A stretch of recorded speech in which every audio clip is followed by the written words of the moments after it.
Quiero darte la bienvenida y antes de proceder al video que has venido a ver, quería recordarte que te suscribas al canal, que actives la campanita y que nos des un like. No sabes lo que nos ayudas con eso para que otras personas puedan ver este video. Dios te bendiga.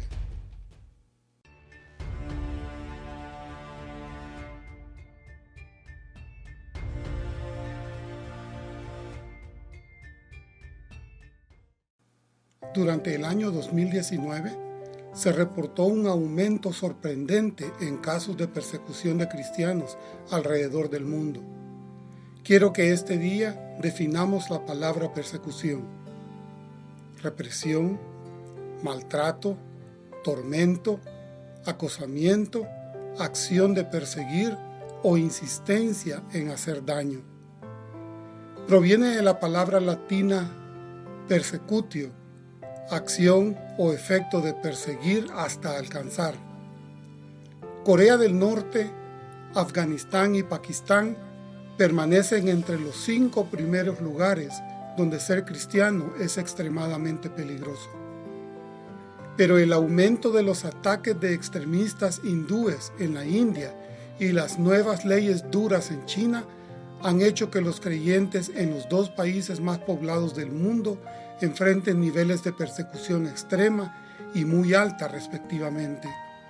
El estudio concluyó que unos 245 millones de cristianos experimentan altos niveles de persecución en 73 países de todo el mundo, frente a los 215 millones en 58 países el año pasado. Año tras año, los cristianos de todo el mundo se enfrentan a niveles cada vez mayores de persecución, revelando una nueva investigación impactante, y aquellos en Asia corren mayor riesgo de ser encarcelados, torturados e incluso muertos por practicar su fe. Este día hablaremos de Corea del Norte. Es difícil tratar de entender cómo es la vida para los creyentes en un país tan hostil y aislado. A veces parece una ficción pensar en las personas encarceladas por su fe en Jesús. Y a menudo también sus familias cercanas son encarceladas durante generaciones cuando son descubiertas por las autoridades. Los que practican el cristianismo y son descubiertos en este país terminan siendo arrestados, enviados a unos campos de concentración, campos de trabajo forzado, brutales que existen en Corea del Norte, para ser reeducados. Las condiciones en los gulags son tan difíciles que los reclusos corren el riesgo de ser trabajados hasta morir de hambre o ser asesinados por los helados inviernos del país. Corea del Norte encabeza la lista mundial de vigilancia, con un índice de persecución contra los cristianos extrema, y durante los últimos 18 años consecutivos está en el primer lugar de la lista por las atrocidades que se cometen en este país. Pero a pesar de todo esto, la Iglesia de Corea del Norte no es pequeña. Los expertos estiman que existen entre 200,000 y 400,000 cristianos en Corea del Norte, mientras que es una minoría relativamente pequeña de la población total de 25 millones, aproximadamente 300,000 creyentes representan un movimiento significativo de Dios y un fuerte remanente en Corea del Norte. Antes de que comenzara el régimen de Kim Il-sung en 1948, el cristianismo floreció en toda la península de Corea. Las décadas de trabajo misionero que comenzaron en 1880 precedieron al gran renacimiento de Pyongyang en 1907. Esta es la capital y la ciudad más grande de Corea del Norte. Este renacimiento condujo a conversiones masivas y al trabajo de plantación de iglesias, centrando en lo que es ahora Corea del Norte. Quiero hacer un paréntesis para comentarles que la iglesia más grande del mundo se encuentra en la ciudad de Seúl, en Corea del Sur, con una membresía de más de 1 millón de personas. Yo tuve la oportunidad de conocer esa iglesia mientras trabajé en Seúl de 2014 a 2015 y tomé la foto que pueden apreciar. Una de las cosas que pude notar es que la población surcoreana anhela el día que puedan abrazar a la población de Corea del Norte. A pesar de tener un régimen tan brutal y autocrático como la dinastía Kim, no se ha podido detener la obra de Dios. Como creyentes, sabemos que Dios está trabajando en cada pulgada cuadrada de nuestro planeta y que Dios está atrayendo a sí mismo un pueblo, una familia formada por cada tribu, lengua y nación sobre la tierra. En este momento, tenemos hermanos y hermanas en Cristo que se esfuerzan por adorar y honrar a Dios con sus vidas y se enfrentan a la persecución, al martirio y a las luchas que para nosotros es difícil de imaginar en la comodidad y la libertad que disfrutamos en Occidente. En su primera carta a los Corintios, capítulo 12, versículo 26, el apóstol Pablo usó una metáfora de un cuerpo compuesto por muchos miembros.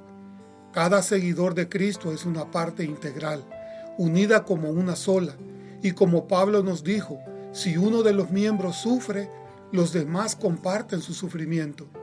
Y si uno de ellos recibe honor, los demás se alegran con él. Como iglesia, como hermanos, te pregunto este día, ¿estamos preocupados tú y yo por el sufrimiento de nuestros hermanos en Corea del Norte? ¿Estamos orando tú y yo porque Dios limpie las lágrimas de los ojos de ellos en medio de tanto sufrimiento? ¿O simplemente ignoramos la situación que acontece allí? Para que podamos orar y tomar medidas para apoyar a nuestros hermanos y hermanas en Corea del Norte, debemos entender cómo son sus vidas mientras buscan seguir a Jesús en un lugar tan hostil. Aquí te menciono 3 cosas que debes saber sobre la vida de un seguidor de Jesús en Corea del Norte. Número 1. Los creyentes de Corea del Norte anhelan las Sagradas Escrituras. En este país, la posesión de una Biblia es razón suficiente para ser enviado a un campo de concentración por el resto de su vida. Según la organización de Puertas Abiertas, es peligroso poseer o leer la Biblia, ya sea en público o en privado. Los creyentes en Corea del Norte esconden cuidadosamente sus copias de las Escrituras. Las dividen y las guardan en lugares múltiples. En algunos casos, los creyentes se memorizan un libro y luego destruyen la copia para minimizar el riesgo de ser encontrados con materiales considerados ilegales. Número 2.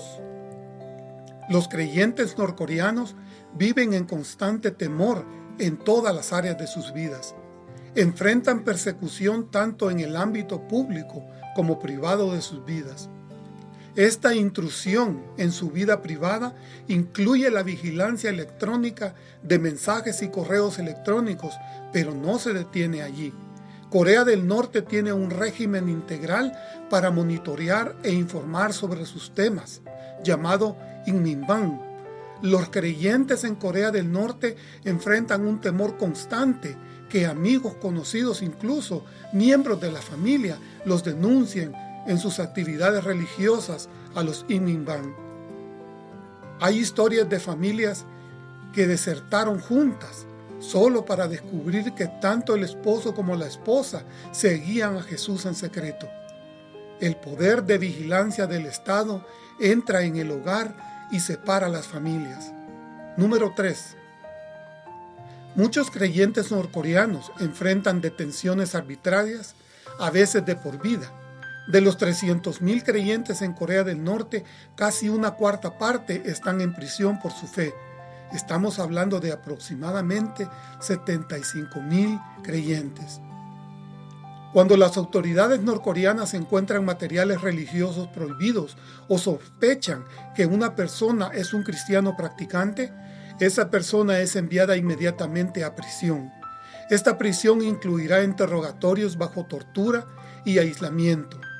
A los creyentes secretos se les preguntará repetidamente sobre cualquier actividad religiosa sospechosa y material religioso encontrado. Muchos esconden su fe. Los que confiesen ser seguidores de Jesús serán enviados al Kwan Liso, los notorios campos de prisioneros políticos de Corea del Norte. Incluso aquellos que logran ocultar su fe a las autoridades no son liberados de inmediato. Los que un juez considere no culpables de ser cristianos serán enviados a un campo de reeducación por un periodo de varios años. Estos campamentos reeducan a sus residentes mediante trabajos forzados de 12 horas al día, desnutrición, saneamiento deficiente y condiciones de vida deshumanizadas, en el camino hacia el campo de reeducación. El gobierno exigirá que el prisionero se divorcie de su cónyuge, dejándolo solo y totalmente aislado. Después de varios años, estos prisioneros tienen la oportunidad de ser liberados. Existen iglesias secretas incluso en estos campos de reeducación, ya que los prisioneros luchan por seguir a Jesús incluso en estas horribles condiciones. Incluso allí, Dios está trabajando en los corazones de los creyentes. Los creyentes se aferran a su fe, aunque muchos sepan que nunca serán liberados. Dios fortalece y defiende a estos creyentes mientras buscan vivir fielmente para Cristo. Lo que hoy en día se considera la religión impuesta por el Estado es llamada Juche, que se traduce aproximadamente como autosuficiencia. Es una extraña combinación de varias ideas diferentes. La idea fue presentada por primera vez por Kim Il-sung en 1955 para distanciar a Corea del Norte de la Unión Soviética, que en ese momento estaba deshaciendo muchas de las políticas de Stalin que le gustaban mucho a Kim Il-sung. Toma prestado gran parte de su lenguaje del marxismo, pero también se basa en las creencias de Confucio, el imperialismo japonés del siglo XX y el nacionalismo tradicional coreano. Su idea central es que Corea del Norte es un país que debe permanecer separado y distinto del mundo, dependiendo únicamente de su propia fuerza y la guía de un líder casi divino. Su doctrina es enseñada al pueblo a aceptar que los seres humanos no necesitan a Dios, porque ahora tienen a la familia Kim. Ahora, Juche ya no es solo una ideología. Juche es una religión completa que adora a Kim Il-sung como Dios y a su hijo Kim Jong-il como el Hijo de Dios. Ahora queda por ver si Kim Jong-un, el actual líder de Norcorea, es adorado o no como el nieto de Dios. Los retratos colgantes de la familia Kim son obligatorios para cada hogar. Los retratos deben colgarse en la mejor pared de cada hogar y nada más se puede colgar debajo de los retratos. Las familias con alta lealtad al partido se inclinan bajo los retratos incluso cuando nadie los está mirando. Solo cuando un creyente logra escapar del régimen de ese país es que las organizaciones cristianas que llevan un recuento mundial se dan cuenta de la gravedad de la persecución en ese país. Quiero terminar con las siguientes citas bíblicas. Si el mundo los aborrece, tengan presente que antes que a ustedes me aborrecieron a mí, dice el Evangelio de Juan capítulo 15, versículo 18. Y Mateo 5, versículo 11 nos dice, dichosos serán ustedes cuando por mi causa la gente los insulte, los persiga y levante contra ustedes toda clase de calumnias. Meditemos un momento. Mi hermano y mi hermana, ¿tú te puedes imaginar vivir en esas condiciones deplorables como cristiano? Existe un gran contraste entre la vida del cristiano de Occidente y la vida del cristiano en lugares como Corea del Norte. Nuestro deber como cristianos es orar por los que hoy sufren.